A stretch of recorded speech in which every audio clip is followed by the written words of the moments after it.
failure with the cheating plan. Jackie was an arrogant fool with an "I'm so much better than you" demeanor. She looked past everyone else in the family, and I can honestly say that there was no one in the family who liked her except maybe her husband, Matt. I say maybe because I'm not even sure he liked her after being married to her for a while. Matt, or Matthew as he preferred to call himself, was my wife's brother. In a way, he and Jackie deserved each other. Matt, I call him that because it pisses him off, is a smug, pompous asshole who thinks he's better than the rest of his family because he's the only one who went to college. In doing so, he forgets that his parents are the ones who made it possible. All in all, I disliked them both and avoided them as much as possible.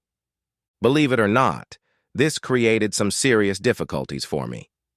Being a confirmed kook and a dirty old man, I deprived myself of the opportunity to look at Jackie. Her personality aside, everything else about her was amazing. 5 feet 7 inches tall, weighing about 120 pounds at 36 to 22 to 34. Her long black hair fell down to the middle of her back, and her legs were simply adorable. She had every virtue, and she knew it, and always dressed in a way that showed it off. Blouses and dresses that showed off her breasts and cleavage, hemlines always high enough to show off her gorgeous legs, which she always emphasized by wearing high-heeled shoes. I loved looking at her, but I just couldn't be around her. You can't always avoid the people you want to. There are always family gatherings you have to attend, whether it's weddings, funerals, birthdays, or anniversaries. It was at one of these team shows that I finally got mad at Matt and Jackie enough to decide to do something about them. It was my wife's parents' 35th wedding anniversary party, and about 2 hours after it started, Jackie made a remark about the deplorable state of my in-laws' furniture. The remark was ridiculous, but what really pissed me off was the way Matt handled it. Instead of telling Jackie that they spent all their money to give him a college education, the asshole said, "It's what suits them, my dear, and they're happy with it." I was so angry I almost went over and attacked them both, but my wife grabbed my hand and told me to let it go. But I couldn't let it go, and it gnawed at me until I promised myself that someday I would do something about those two snobs. In time, however, I forgot about it until another such command performance happened. This time it was the wedding of my wife's cousin. My wife was in bed with the flu, so I went alone to represent our side of the family. Matt was away on business, so Jackie came alone. As usual, she looked amazing. I was sitting at a table sipping my drink when my wife's younger brother came over and sat down next to me. He saw where I was looking and said, "She's just something, isn't she?" I just nodded in agreement. "You don't like her any more than I do you?" I looked at him and grinned. "You're pretty smart for your age." He said, "I'd like to get her drunk, take her outside and have sex with her, then I'd take a picture of her lying there and send it to Matt." A light bulb went off in my head. "Do you think we can do that? I have a digital camera in my car. We could take a picture of both of us making love to her and crop our faces. We could send Matt a whole album." He laughed and said, "Why not? The poor thing is all alone, since no one loves her enough to sit with her. Let's join her and see if we can wind her up enough." We devised a plan. I would approach her, make small talk, and then ask her to dance. She would probably say yes, if not for the desire to get out on the dance floor where she could be admired. Then Jerry would join us, and we would take turns dancing with her. While one of us kept her on the dance floor, the other would bring her a fresh drink, always a double or triple, and if we were lucky, we could take her outside, have sex with her in the back seat of her own car and take pictures of it. Then we could just walk away and leave her there with the car door open and a light on so everyone could see her. Jackie met my appearance with suspicion.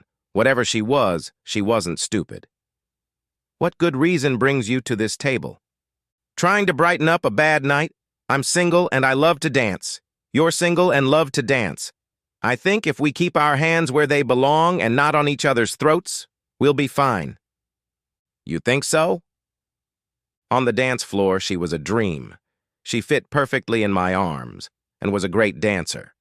We looked good together and fit together. If it had been anyone else, my wife would have had cause for concern. We stayed on the floor until the band took a break, and when we returned to the table, Jerry was already there with a fresh batch of drinks. I wanted to join in, but you two looked so good together that I decided to wait and ask for the next set. Jackie shifted her gaze from Jerry to me, and then back to Jerry. Okay, you two, what's going on here? Jerry threw his hands up and said, For heaven's sake, what's wrong with trying to be nice? Jackie just looked at him. Okay.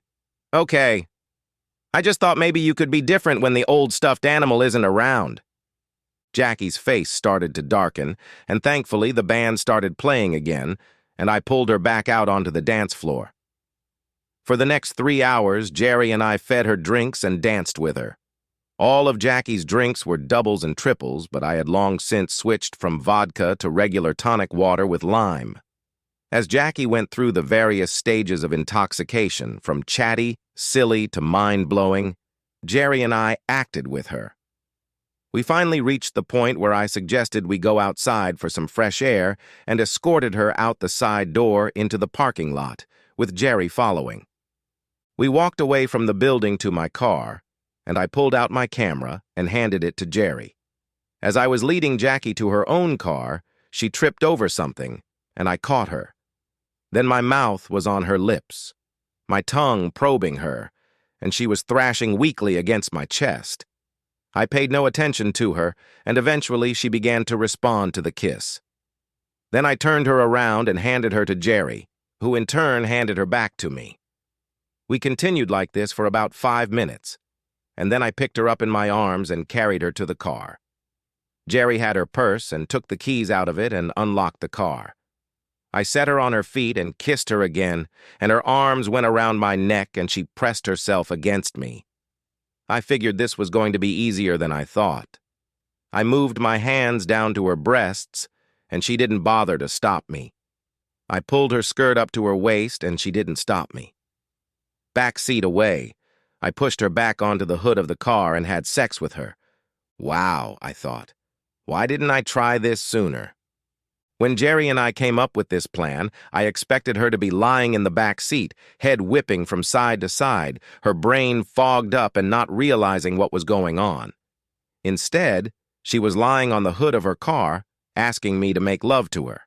I then lifted her off the hood of the car, carried her to the back seat, and laid her down. Come on, Jerry, hurry up. This fool is hot and she needs it. Jerry handed me the camera and had sex with her after me while I backed Jackie's car into a dark corner at the back of the parking lot. Then it was my turn again. Jackie couldn't get enough, and Jerry and I had sex with her a total of 7 times before Jerry had to leave.